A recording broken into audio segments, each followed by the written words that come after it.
नमोऽस्तु ते व्यासविशालबुद्धे फुल्लारविन्दायतपत्रनेत्र येन त्वया भारततैलपूर्णः प्रज्वालितो ज्ञानमयः प्रदीपः नारायणं नमस्कृत्य नरं चैव नरोत्तमं देवीं सरस्वतीं व्यासं ततो जयमुदीरयेत्। ॐ श्री परमात्मने नमः।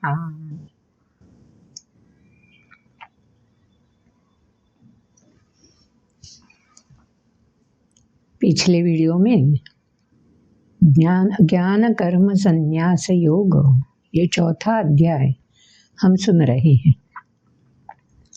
पिछली वीडियो में अंतिम चरण में एक श्लोक हमने सुना भी और उसका विवरण भी सुना। उसमें अगर हमें ज्ञान संपन्न होना है, क्यों होना है ज्ञान संपन्न? क्योंकि भगवान ने खुद बताया है कि सर्वश्रेष्ठ यज्ञ अगर कोई है तो ज्ञान यज्ञ ही है। तो ज्ञान यज्ञ अगर सर्वश्रेष्ठ है तो पहले मुझे ज्ञान संपन्न होना चाहिए, तभी मैं यज्ञ के लिए तैयार हो सकता हूँ या हो सकती हूँ। तो ज्ञान कैसे अर्जित किया जाए, इसके बारे में हमने श्लोक सुना। तद्विद्धि प्रणिपातेन परिप्रश्नेन सेवया उपदेक्ष्यन्ति ते ज्ञानिनस्तत्त्वदर्शिनः। तत्वदर्शिनः, जिन्होंने तत्वज्ञान आकलन हुआ है, जिनको जो ज्ञानिनः कहलाते हैं, उनसे हम अगर ज्ञान प्राप्त करना चाहते हैं तो कैसे कर सकते हैं? उसके लिए भगवान ने उपाय बता दिए हैं। क्या बोला है? पहले हमें सेवा वृत्ति स्थिर करनी है। सेवया, सेवा करने के लिए तत्पर रहना चाहिए। किसकी सेवा करनी है? जिससे मुझे ज्ञान पाना है उसकी तो सेवा करनी ही है। लेकिन चराचर में जो कुछ भी है उसके प्रति सेवा भाव जागृत रहना चाहिए। ऐसा नहीं कि गुरु के प्रति सेवा भाव और बाकी लोगों के प्रति अहम भाव, नहीं। तो सेवा वृत्ति बननी चाहिए। दूसरा क्या जरूरी है? प्रणिपातेन। प्रणिपातेन मतलब हम नतमस्तक होते हैं, गुरु चरण में शीश झुकाते हैं। तो ज्ञान कहाँ रहता है? मस्तक में। बुद्धि कहाँ होती है? मस्तक में। तो ये बुद्धि पहले से ही बहुत कुछ संग्रहित करते आई है। तो जो भी संग्रह किया हुआ है बुद्धि में वो गठित है ना वहाँ पे, और जो भी गठित है उससे मेरा अहम भाव भी बढ़ चुका होता है। पता ही नहीं चलता अहम भाव कब बढ़ता है, लेकिन बढ़ने तो लगता है। तो तद्विद्धि प्रणिपातेन। प्रणिपातेन का मतलब है नतमस्तक होना, मतलब अपनी अहंता समर्पित करना। तो अहम भाव का लय हो जाना चाहिए। ये दूसरा क्लॉज भगवान ने बता दिया है। पहला है सेवा वृत्ति का जागर होना चाहिए, और हर एक के प्रति सेवा वृत्ति होनी चाहिए, क्योंकि दत्त गुरु भगवान तो कहते हैं ना, जो भी दिखता है वो गुरु समान ही है। तो ज्ञान संपन्न होना है तो प्रतीक स्वरूप एक गुरु सामने बैठते हैं, लेकिन जो भी सानिध्य में है वो हर गुरु समान है। तो सेवा वृत्ति का जागर अहर्निश होना चाहिए। दूसरा प्रणिपातेन मतलब नतमस्तक होना, अहंता लय करना, समर्पित करना। और तीसरा वर्ब बताया है मौन नहीं रहना। जो भी जिज्ञासा उत्सुकता उत्पन्न होती है मन में, वो भी प्रकट करनी चाहिए। नहीं तो क्या ज्ञान प्राप्त करना है ये पता कैसे चलेगा? तो परिप्रश्नेन ये भी जरूरी है। ऐसे नहीं कि सवाल पे सवाल पूछते जाओ। प्रश्न तो पूछने चाहिए, सवाल तो पूछने चाहिए, लेकिन कैसे सवाल पूछने चाहिए, किस प्रकार से पहले खुद को तैयार करना है, फिर सवाल पूछना है। पहले प्रणिपातेन सेवया, फिर जो भी उत्सुकता जो भी जिज्ञासा मन में उत्पन्न हो वो पूछनी चाहिए, सवाल पूछने चाहिए। तभी गुरु प्रसन्न होंगे और ज्ञान का दान करेंगे। तो ज्ञान दान इस तरह से संपन्न होता है। तो हमें भी अगर ज्ञानी बनना है तो सवाल पूछने हैं, सेवा वृत्ति का जागर करके और अहंता समर्पित करके। तो इतना आसान नहीं है ना, लेकिन सवाल तो मन में आते ही रहते हैं। तो ऐसी ही हमारी छोटी स्वरदा है, उसको भी कई प्रकार के सवाल मन को उसके झंझोर लेते हैं। तो ऐसे ही वो मिलने आई, बोली आजी मुझे आपसे कुछ सवाल पूछने हैं। तो चलो अच्छा पूछ लो स्वरदा, क्या है तुम्हारे सवाल? तो हम भी सुनते हैं। स्वरदा सवाल पूछेगी, हम सुनेंगे और फिर उसके सवालों के जवाब भी सब मिलकर सुनेंगे। तो स्वरदा पूछ लो तुम्हारे सवाल जो है। मैं नियमित आपके वीडियो सुनती हूँ, उसे मेरे मन में कुछ प्रश्न आए हैं। मेरा पहला सवाल है, भगवद गीता अगर भगवान कृष्ण और अर्जुन के बीच का संवाद है तो हम उसे पढ़ते वक्त संजय उवाच और धृतराष्ट्र उवाच क्यों पढ़ते हैं? मेरा दूसरा सवाल है, भगवान कृष्ण ने भगवद गीता सिर्फ अर्जुन को ही क्यों बताई? बाकी पांडव भी तो धर्म का पालन करने वाले थे। आज तक जो वीडियो रिलीज हुए हैं वो सुनकर स्वरदा को पहला प्रश्न शायद मन में आया है। तो स्वरदा ने पूछा है, भगवद गीता तो कृष्ण और अर्जुन का संवाद है, सही है, लेकिन भगवद गीता जब हम पढ़ने बैठते हैं तो पहला ही श्लोक ना तो कृष्ण बोले हैं ना तो अर्जुन बोले हैं, पहला ही श्लोक धृतराष्ट्र उवाच करके हैं। तो ये धृतराष्ट्र उवाच का श्लोक हम क्यों पढ़े? ऐसा सवाल सही है ना? तो स्वरदा ने ये सवाल पूछा है। और आगे चलकर दूसरे श्लोक में भी ना अर्जुन बोला है ना कृष्ण बोले हैं, बोले तो संजय है। तो ये संजय उवाच भी हम क्यों पढ़े? हमें तो सिर्फ कृष्ण और अर्जुन का संवाद पढ़ना है, सिर्फ वहीं सुनना है। सही बात है, लेकिन देखो स्वरदा, जब तुम अपने माँ से बात करने बैठती हो तो संवाद करते वक्त कितनी बार माँ बताती होगी, मेरी माँ ने मुझे ऐसा सिखाया है, मेरे पिताजी ऐसा कहते थे। तो जो कुछ भी उसकी माँ बोलती थी वो तुम्हें सुनाती है ना, और तुम सुन भी लेते हो। उसके पिताजी जो उससे संवाद करते थे वो भी तुम सुन लेती हो। होता है ना ऐसे ही। तो ऐसा नहीं कि तुम और माँ बोल रही हो, लेकिन माँ बोलती है तो माँ के संवाद में उसकी माँ का रेफरेंस आता है। उसकी माँ जो बोलती है वो संवाद भी तुम्हारे सामने माँ बोलती है। होता है ना इससे। तो क्या वो ओमिट कर देते हैं हम? नहीं नहीं, मुझे ये नहीं सुनना है, सिर्फ मैं और तुम बोल रही हो, बस मुझे तुम और मैं जो बोलो वही सुनना है, बाकी कुछ नहीं सुनना है।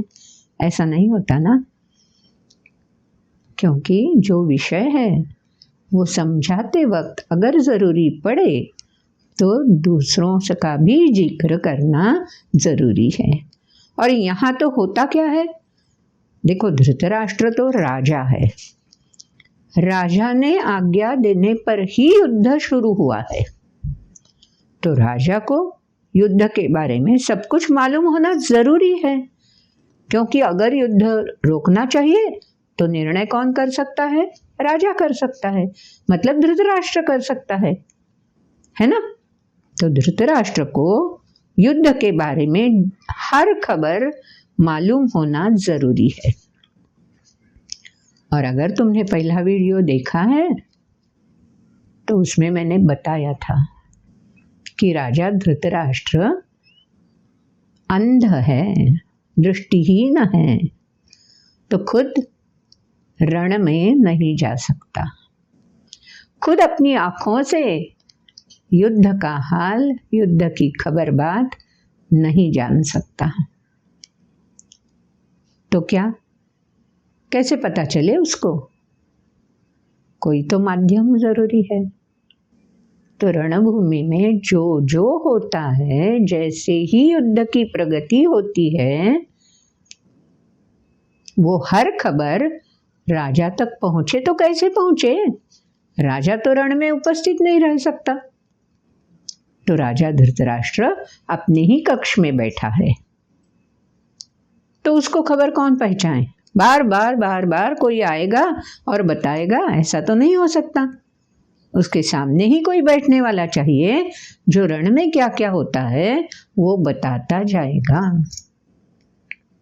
जैसे हर स्पोर्ट्स के बारे में, जैसे क्रिकेट या कबड्डी या खो खो और भी कई गेम ऐसे हैं जिसकी रनिंग कमेंट्री बोलते हैं ना आजकल, तो वो लाइव रनिंग कमेंट्री सुनने में भी मज़ा आता है ना। तो प्रत्यक्ष खेलने वाले मैदान में होते हैं।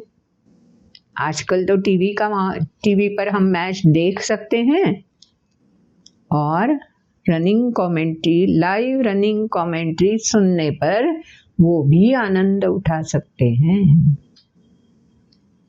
तो उस वक्त तो प्रत्यक्ष लाइव मैच देखने के लिए टीवी तो नहीं था, तो फिर रनिंग कमेंट्री ही चाहिए। तो लाइव रनिंग कमेंट्री कौन कर सकेगा? कोई तो चाहिए। इसलिए जिन्होंने महाभारत लिखा है वो व्यास मुनि हैं। श्लोक में हम उनका जिक्र करते हैं ना हर वीडियो में। तो व्यास मुनि ने संजय को बताया है, ये जिम्मेवारी संजय को सौंपी है कि वो राजा धृतराष्ट्र के पास ही बैठे और रण में जो जो कुछ भी होता है वो वैसे का वैसा ही राजा तक पहुंचाता रहे। तो इसलिए स्वाभाविक है, उत्सुकता पहले किसकी जागती है? जिसको सुनना है उसकी उत्सुकता ही जागरूक होगी ना। तो भगवद गीता में पहला श्लोक राजा धृतराष्ट्र का है। क्या जानना है मुझे, क्या सुनना है मुझे, इसकी दिशा को संजय को मिलनी चाहिए ना। इसीलिए पहला श्लोक, सिर्फ एक ही श्लोक राजा धृतराष्ट्र का है। तो कौन सी दिशा में मुझे आकलन करना है, इस दिशा के बारे में राजा धृतराष्ट्र ने संजय से पूछा है। तो एक सवाल ही धृतराष्ट्र ने पूछा है। तो गीता में एक ही श्लोक सवाल के रूप में राजा धृतराष्ट्र ने बोला है। तो वो पढ़ेंगे तभी तो हमें पता चलेगा कि भगवत गीता किस दिशा में वर्णन होनी है। इसलिए राजा धृतराष्ट्र का श्लोक भी पढ़ना जरूरी है, ताकि धृतराष्ट्र का मनोव्यापार, जो भी उसके मन में जो तरंग लहरें उत्पन्न हो रही है, उसका भी पता उस प्रश्न में चलता है, प्रतिबिंबित होता है। इसीलिए राजा धृतराष्ट्र का प्रश्न भी जान लेना जरूरी है।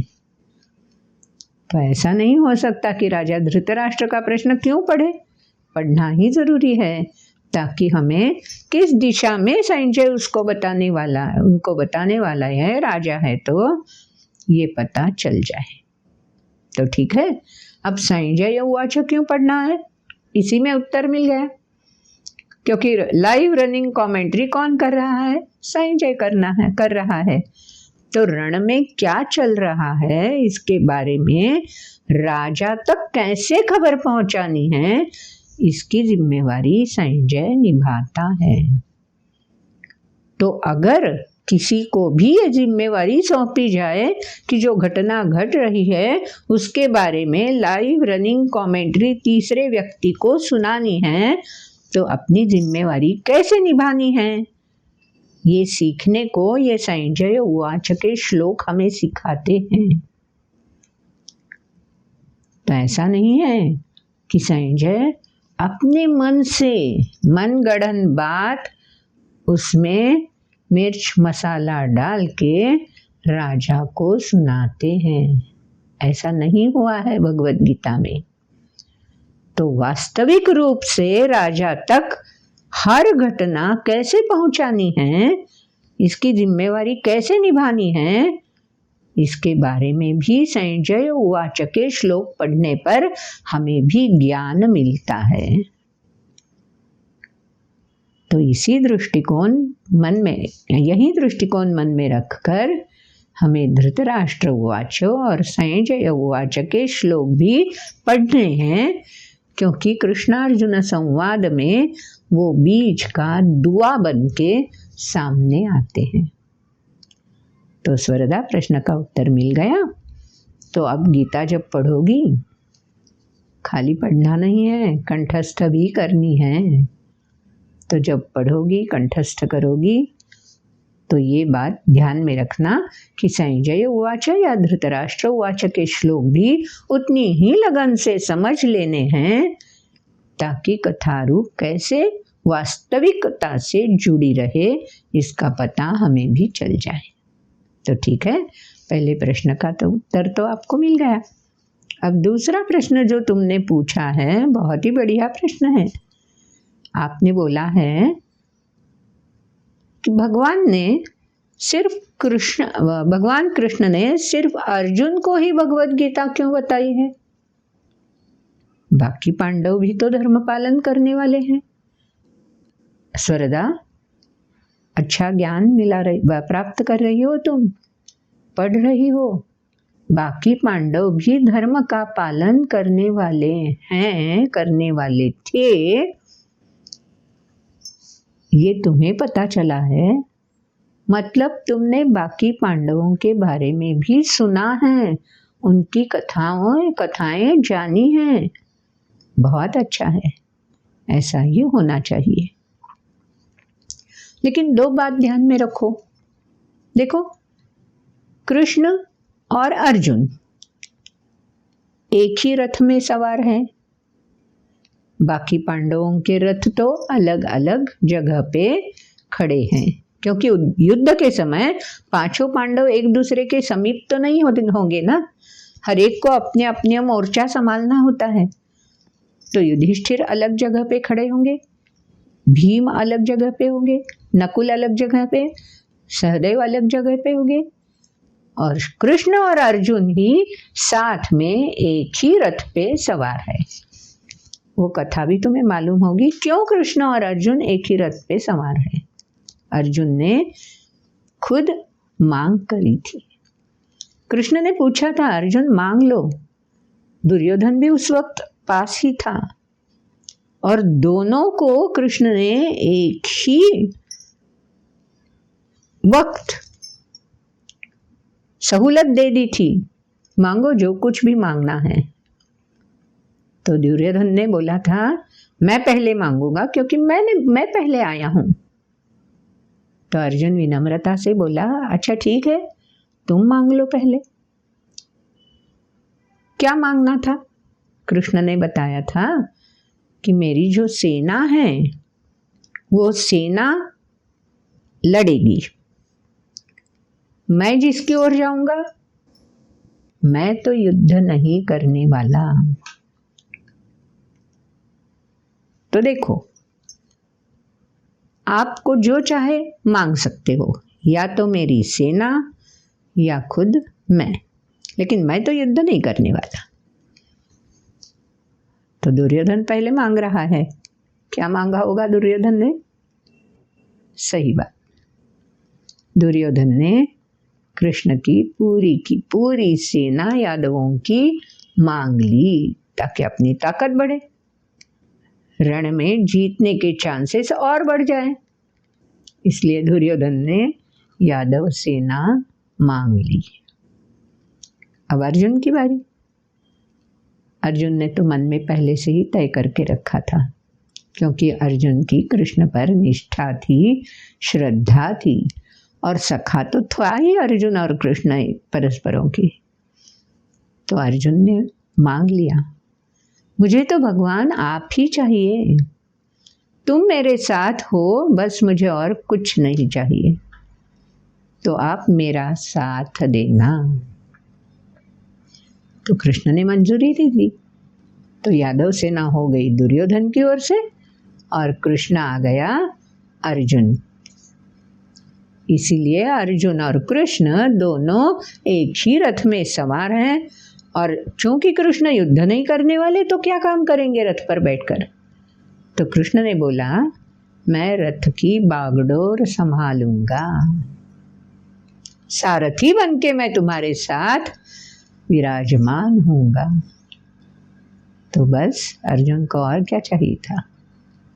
तो अब पता चल गया, बाकी भी पांडव धर्म का पालन करने वाले थे ही, लेकिन हर एक के मन में युद्ध के बारे में अलग अलग विचारधारा थी। लेकिन अर्जुन ऐसा था कि बस कृष्ण का साथ मुझे चाहिए, बाकी युद्ध में तो जीतना हारना किसी के भी नसीब में हो सकता है, और ये तो युद्ध स्वजनों का युद्ध है, तो इसमें हार जीत का क्या सवाल है। कृष्ण का संग मिल जाए, वहीं मेरे रथ की बागडोर संभाले, बस और क्या चाहिए। तो इसीलिए भगवान ने स्वाभाविक रूप से, भगवान कृष्ण ने अर्जुन को ही गीता सुनाई है। लेकिन ऐसा नहीं है, सुनने वाला तो रण में जो भी उपस्थित है, हर एक को वो ध्वनि लहरें उस तक पहुंचती ही है। अपनी अपनी क्षमता से हर कोई वो लहरें कैच भी करता है, सुन भी लेता है, लेकिन हर एक का आकलन तो अलग अलग होगा ना। लेकिन कृष्ण सान्निध्य में है, इसलिए अर्जुन उससे सवाल करके अपनी जिज्ञासा पूर्ति कर सकता है।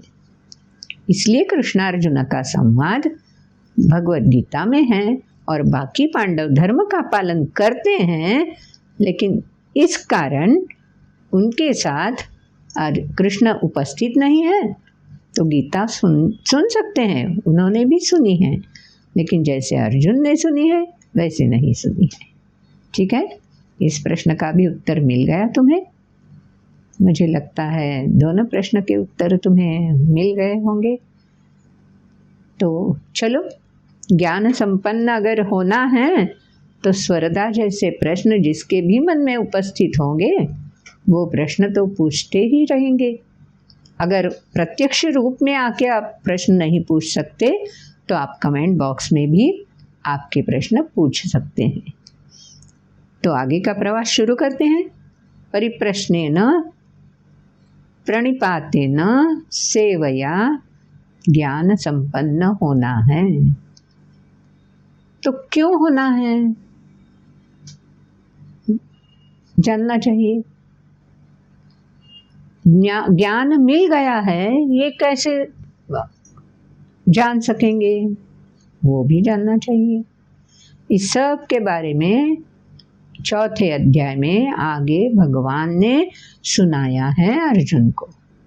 तो चलो हम भी सुनते हैं पहले श्लोक, बाद में उसका विवरण। तो सुनते हैं श्लोक।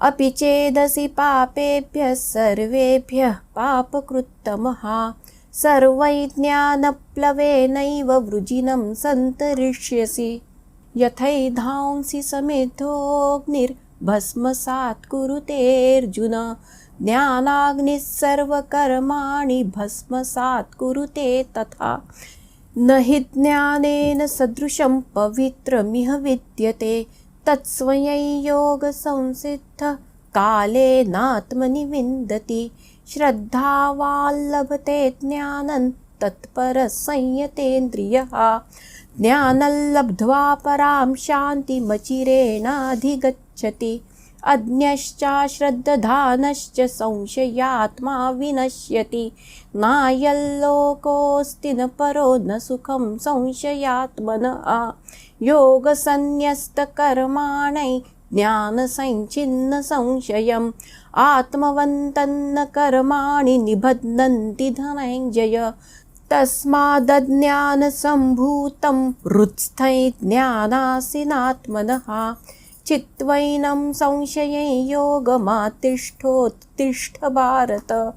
ॐ तत्सदिति श्रीमद्भगवद्गीतासु उपनिषत्सु ब्रह्मविद्यायां योगशास्त्रे श्रीकृष्णार्जुनसंवादे ज्ञानकर्मसन्न्यासयोगो नाम चतुर्थोऽध्यायः। पहले 2 श्लोकों में भगवान ने बता दिया है, अपि चेदसि पापेभ्यः सर्वेभ्यः पापकृत्तमः सर्वं ज्ञानप्लवेनैव वृजिनं सन्तरिष्यसि।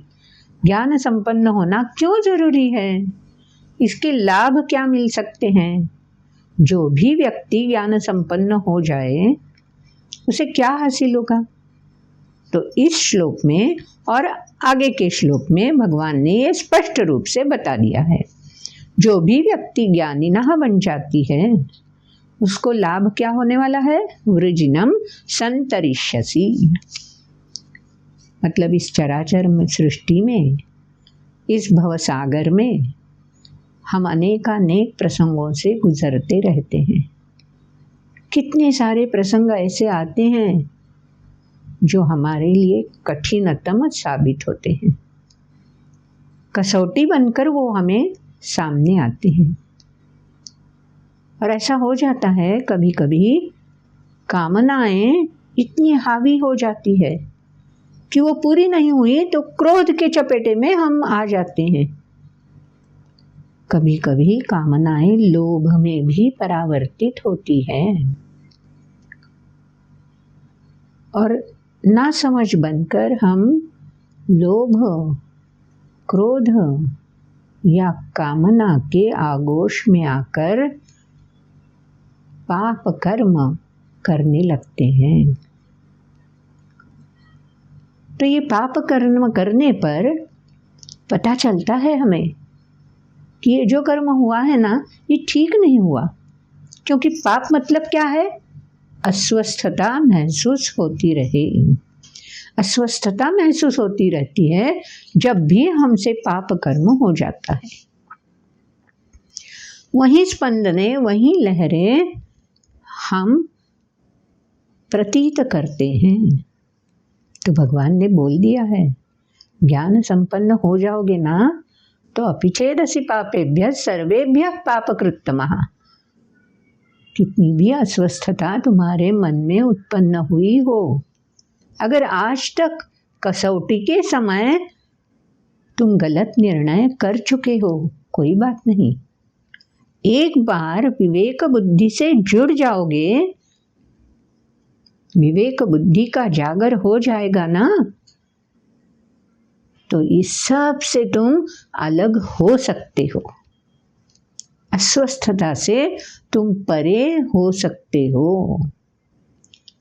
क्या होना जरूरी है, ज्ञान संपन्न होना जरूरी है। ज्ञानप्लवेनैव, ज्ञान रूपी नौका में बैठना है, तभी तो भवसागर में डूब नहीं जाओगे। इसीलिए ये ज्ञान संपन्न होना जरूरी है। तो पहला लाभ क्या है, अस्वस्थता से मुक्ति मिल सकेगी। क्या सही है क्या गलत है, अर्जुन जैसे संभ्रमित हो गया था, वैसी स्थिति हमारे जीवन में कितनी बार आती है। तो गलत रास्ते पर चलने वाली व्यक्ति भी विवेक बुद्धि का जागर हो जाए, मतलब ज्ञान संपन्न हो जाए, तो सही रास्ते का रुख कर लेती है। तो ये ज्ञान संपन्न होने का लाभ है। दूसरा लाभ क्या है? ज्ञान रूपी ऊर्जा अगर हम में समा जाए तो क्या होगा? ज्ञानाग्नि सर्व कर्माणि भस्मसात् कुरुते तथा। जो भी कर्म भले बुरे हमसे होते हैं, भले कर्म भी हमारी अहंता बढ़ाते हैं, तो वो भी ठीक नहीं है ना। तो भले बुरे कर्म जो भी हो वो दग्ध भस्मसात होने चाहिए। कैसे हो गए भस्मसात? कर्म करते वक्त सेवया प्रणिपाते न, ये वृत्ति अगर सामने वाले को महसूस होने लगे और खुद को भी उसका एहसास हो जाए, तभी ये ज्ञानाग्नि प्रकट हो जाता है। ये ऊर्जा बनके हमें विवेक बुद्धि से चिपक के बैठने को सिखाता है। हम टस से मस नहीं होते। कोई भी लोभ, कोई भी कामना, कोई भी क्रोध का प्रसंग हम पर हावी हो जाना चाहे, तब विवेक बुद्धि का जागर हो जाएगा। ऊर्जा इतनी बढ़ जाएगी कि ये कामना, क्रोध और लोभ भस्मसात हो जाएंगे। तो कितना बड़ा लाभ है ना हमारे लिए। आजकल कलयुग में तो ये बहुत जरूरी है। भ्रष्टाचार, कितने सारे प्रसंग आते हैं। अरे चलो कर लो, हम सब करते हैं, तुम क्यों अकेले ऐसे बैठे हो? चलो सिग्नल तोड़ना है, ये सब जा रहे हैं, तुम क्यों खड़े हो? तोड़ दो सिग्नल। कितने सारे प्रसंग व्यावहारिक रूप से हमें रोजमर्रा की जिंदगी में भी सामने आते हैं। जब विवेक बुद्धि का जागर लूला लंगड़ा पड़ने का एहसास हमें हो जाता है, तो इससे अगर बचना है तो ज्ञान संपन्न रहना जरूरी है। तो आगे के श्लोक में बता दिया है ये ज्ञान संपन्नता कब हमें प्राप्त होगी। अब उसके लाभ तो पता चल गया, और ये लाभ मुझे प्राप्त कराने हैं ये भी तय हो गया। कब होगी ये ज्ञान संपन्नता? कब मैं ज्ञान से परिपूर्ण बन जाऊंगा? तो अगले श्लोक में भगवान ने इस प्रश्न का भी उत्तर दे दिया है। और ज्ञान ही क्यों चाहिए? बाकी विद्या काफी नहीं है? तो ये भी भगवान ने बता दिया। न हि ज्ञानेन सदृशं पवित्रमिह विद्यते तत्स्वयं योग संसिद्ध कालेनात्मनि विन्दति। बाकी विद्या भी हमें चतुर बनाती है, चतुरस्र बनाती है, लेकिन बाकी विद्या जो चराचर सृष्टि से जुड़ी हुई है, निगड़ित है, तो अशा शब्द से जुड़ी हुई जो भी विद्या है वह हमें ज्ञान तक कैसे ले जाएगी? क्योंकि ज्ञान के अलावा और कुछ भी शुद्ध पवित्र नहीं होता है, क्योंकि ज्ञान शाश्वत है। परम तत्व से ज्ञान की किरणें व्यक्ति तक पहुंचती है। तो साक्षात परम तत्व का एहसास ज्ञान संपन्न व्यक्ति को अनायास ही हो जाता है। इसलिए वो व्यक्ति संयमित, निग्रही बन जाती है। बुरे विचार, बुरे आचार उससे हो ही नहीं सकते, क्योंकि हमेशा शरीर के हर पेशी में परमात्मा स्वरूप ऊर्जा, क्षमता, चैतन्य बनकर विकसित होती रहती है हरदम। न हि ज्ञानेन सदृशं पवित्रमिह विद्यते। लेकिन ये एहसास कब मिलता है? जरूरी है ना। ज्ञान संपन्नता के लिए मैं हर क्लॉज पूरा करके गुरु के सन्निध भी बैठता हूँ, ग्रंथ पढ़ता रहता हूँ, आत्मचिंतन करता रहता हूँ, फिर मैं ज्ञानी हो गया हूँ, इसका पता कैसे चलेगा? उपनिषद में एक कथा है। शिष्य ने गुरु से पूछा, आप कौन है? गुरु बोले, अहम ब्रह्मास्मि। फिर शिष्य ने पूछा, मैं कौन हूँ? तत्त्वमसि। मैं ब्रह्म हूँ, तुम भी त्वम तत्, तुम भी ब्रह्म ही हो। अच्छा, तो मैं भी ब्रह्म हूँ, तो ये ब्रह्म मुझे कैसे महसूस होगा, कहाँ मिलेगा? तो गुरु ने बोल दिया, इसका उत्तर तो तुम्हें ही ढूंढना पड़ेगा, जाओ चिंतन मनन करो। तो शिष्य चिंतन मनन करने के लिए एकांतवास में गया। तो थोड़ी देर के बाद उसको भूख का एहसास हुआ। अरे हाँ, यही ब्रह्म होगा। तुरंत दौड़ते दौड़ते गुरु के पास आया, गुरुजी से बोला, भूख मतलब ब्रह्म है, या भूख के समय जो फल मुझे मिला और मुझे उससे तृप्ति मिली, क्या वही ब्रह्म है? गुरुजी ने बोला, जाओ और मनन चिंतन करो। ऐसे एक के बाद एक अनुभव शिष्य प्राप्त करता गया और दौड़ते दौड़ते पूछता रहा गुरुजी को, क्या यही ब्रह्म है, क्या यही ब्रह्म है?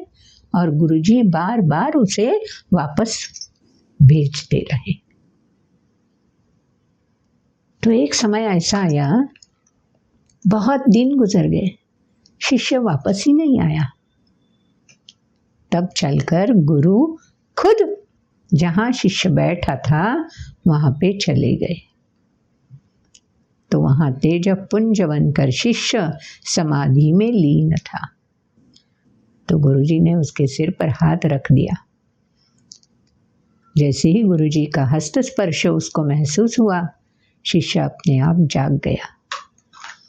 उठकर खड़ा हुआ, गुरुजी के चरण छुए और गुरुजी को प्रणाम करते हुए बोला, गुरुजी मैं जान गया ब्रह्म क्या है, लेकिन मैं बता नहीं सकता ब्रह्म क्या है।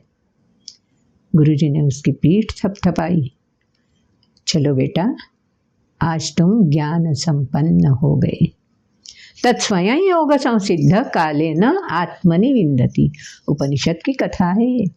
उपनिषद ऐसे हमें ज्ञान का एहसास देते हैं। तो गीता तो पढ़नी ही है, लेकिन साथ साथ उपनिषद भी ज़रूर पढ़ने हैं।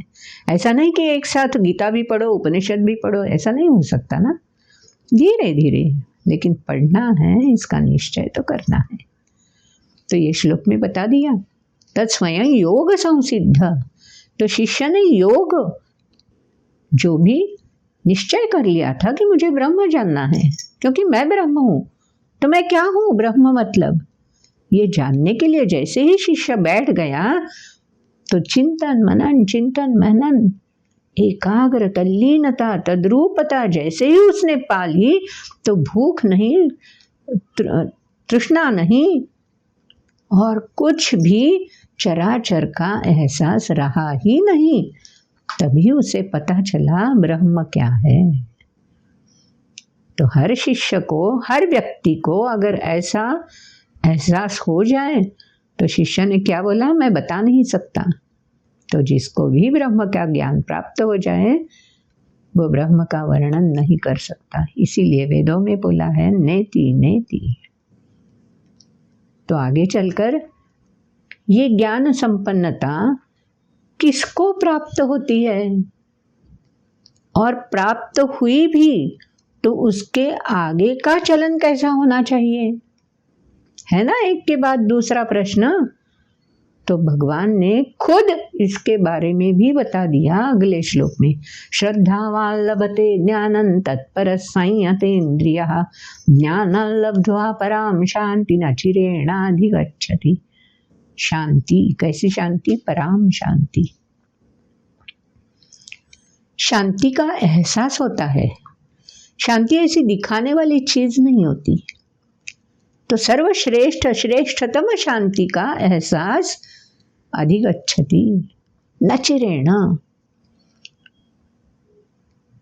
त्वरित परम शांति का एहसास उसको प्राप्त होता है, उसको मिल जाता है। कब? श्रद्धावान व्यक्ति अगर ज्ञान संपन्न हो भी जाए, तत्पर संयतेन्द्रिय, ज्ञान संपन्न होने पर भी श्रद्धा अडिग होनी चाहिए, श्रद्धा दृढ़ रहनी चाहिए। किसमें श्रद्धा दृढ़ रहनी चाहिए?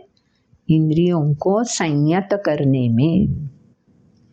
चलो मैंने ब्रह्म जान लिया है, अब क्या जैसा चाहे मैं ऐसा बर्ताव करूं? नहीं, संयतेन्द्रिय, नियमन जरूरी है, दमन जरूरी है, तभी शम महसूस होता है। तो संयतेन्द्रिय रहना जरूरी है, श्रद्धावान रहना भी जरूरी है, तभी तो ज्ञान संपन्न व्यक्ति हो सकती है। अगर मेरे मन में किंतु परंतु है, डर है, तो ज्ञान संपन्न कैसे हो जाएंगे? तो इसलिए श्रद्धा जरूरी है, और उसके बाद ज्ञान संपन्न होने के बाद भी जीवन भर आजीवन संयतेन्द्रिय होना जरूरी है। तभी तो ये श्रेष्ठतम शांति का एहसास जब तक जिंदा है, अस्तित्व है, मिलता रहेगा। ज्ञान का ये भी लाभ है। तो जिसको ज्ञान संपन्न नहीं हो, मतलब इच्छा ही नहीं होती, हाँ ठीक है, ये सब समझ में तो आ गया, लेकिन क्या करें, रोज की जिंदगी में ये भाग दौड़ में इतना टाइम है कहाँ हमारे पास ज्ञान संपन्न होना वगैरह वगैरह। उपनिषदों की बात अलग है, गीता की बात अलग है। अरे रोजमर्रा की जिंदगी में पेट भरना ही मुश्किल है, तो ये तत्पर संयतेन्द्रिय कैसे हासिल हो? मुश्किल है। तो भगवान ने बोल दिया, अगर मुश्किल लगता है तो ठीक है, कोई बात नहीं, क्या नुकसान होगा? अज्ञश्च श्रद्धानश्च संशयात्मा विनश्यति, नायं लोकोऽस्ति न परो न सुखम संशयात्मनः। खुद के बारे में ही जिसको विश्वास नहीं है कि मैं ये प्राप्त कर सकता हूँ, करूँगा, इसलिए विश्वास चाहिए। खुद पर दृढ़ विश्वास अगर नहीं है तो आप अज्ञ ही रह जाओगे ना। तो अज्ञान से व्यक्ति अगर भरी पूरी है तो क्या होगा? किंतु परंतु उसके मन में सदैव लहरें उठती ही रहेगी, और ऐसे डिस्टॉर्टेड वेव्स जो लयबद्ध नहीं हैं, ऐसी ही वेव्स अगर मेरे मन में सदैव उत्पन्न होती रहती है, तो विवेक बुद्धि का जागर कोसों दूर रहा ना, तो संशयात्मा विनश्यति। विनश्यति मतलब व्यक्ति का अस्तित्व नहीं खत्म होता, व्यक्ति तो रहती ही है, उसका जीवन भर का कामकाज होता ही रहता है, लेकिन ज्ञान संपन्नता से वो कोसों दूर हो जाती है। विवेक बुद्धि का जागर जो पराकाष्ठा की शांति प्राप्त करा देता है, वो उसको नसीब नहीं होती। तो ज्ञान संपन्न होना इसलिए जरूरी है कि वो परा शांति, सर्वश्रेष्ठ शांति, तृप्ति, समाधान मुझे इसी देह में रहते हुए महसूस होता रहे। तो आगे चलकर इसलिए भगवान ने बोल दिया है, योग संन्यस्त कर्माण ज्ञान संच्छिन्न संशयम आत्मवंतन कर्माणि निबध्नन्ति धनंजय। बस खुद पर भरोसा रखो, आत्मवंतन। द्वंद्वों का सामना करो, द्वंद्व तो होते ही हैं, रहते ही हैं, सामना करो। छिन्न संशय, संशय को भेद दो, आते ही रहेंगे संशय, भेद दो उनको। कैसे भेद सकोगे? योग संन्यस्त कर्माण, कर्म करते वक्त कर्म में तल्लीन हो जाओ, तद्रूप हो जाओ, और बाकी जो लोभ, काम, क्रोध, मोह जो लुभाते हैं ना, उनसे संन्यस्त हो जाओ। तब तो एक भी संशय काम नहीं कर सकेगा। ज्ञान से छिन्न संशयम। फिर आत्मवंतन, खुद पे भरोसा रख के जब कर्म करते रहोगे तो उसका बंधन नहीं रहेगा, तो उससे बुद्धि भेद नहीं हो सकेगा। ये भी ज्ञान संपन्न होने का लाभ भगवान ने बता दिया है। खुद पर का भरोसा दृढ़ हो जाता है जब व्यक्ति ज्ञान संपन्न हो जाती है। तो इसलिए अंतिम श्लोक में भगवान ने बता दिया है, तस्माद् ज्ञान संभूतम हृत्स्थाय ज्ञानासिनात्मनः चित्वैनं संशयं योगम आतिष्ठोत्तिष्ठ भारत। योगम आतिष्ठ, उत्तिष्ठ, आतिष्ठ किसमें? योग में। तद्रूपता, तल्लीनता से व्यवहार करना सीखो, बस कर्म करना सीखो। इसलिए अज्ञान रूपी संशय, किंतु, परंतु, डर, ये सब अज्ञान के विविध रूप है। तो इनको छेद दो। कैसे? बोल दिया है, ज्ञानासिना, ज्ञानासिना आत्मनः। खुद के पास जो दृढ़ता की रूपी तलवार है, ये दृढ़ता रूपी तलवार ज्ञान संपन्न होने पर ये सब संशय को, अज्ञान को नष्ट कर देगी, ध्वस्त कर देगी, और तुम तद्रूपता से, तल्लीनता से, हर व्यावहारिक कर्म से जुड़ सकते हो। उत्तिष्ठ, इसलिए विवेक बुद्धि का जागर हमेशा करते रहो। बस ज्ञान कर्म संन्यास अध्याय में यही बता दिया है। संन्यास किसका करना है? ज्ञान कर्म करते वक्त मतलब क्या? तो ज्ञान और संन्यास के बीच में कर्म आता है, तो कर्म ज्ञान से भी जुड़ा होना चाहिए और कर्म संन्यास से भी जुड़ा होना चाहिए। यही चौथे अध्याय का हमें संदेश देता है। चौथा अध्याय यही हमें संदेश देता है। तो चलो ये संदेश ध्यान में रखते हुए प्रणिपातेन परिप्रश्नेन सेवया हम भी ज्ञान संपन्न होने के रास्ते पर दृढ़ता से चल पड़ते हैं। अगले वीडियो में उसके आगे क्या होता है? अर्जुन ये स्वीकार करता है और इसी रास्ते पे चलने का दृढ़ निश्चय कर लेता है। क्या और कोई अर्जुन बोलता है? क्या बोलता है? सब कुछ सुनेंगे लेकिन अगले वीडियो में। तो ये वीडियो यहीं संपन्न करते हैं। अगर आपको अच्छा लगा हो तो लाइक कर देना। आपके इष्ट मित्रगण को आप शेयर तो ज़रूर करोगे। अगर सब्सक्राइब नहीं किया है तो ज़रूर सब्सक्राइब कर देना और बेल आइकॉन पे क्लिक कर दोगे तो आपको वीडियो आने पर नोटिफिकेशन मिलता रहेगा। तो मिलते हैं। नमस्कार।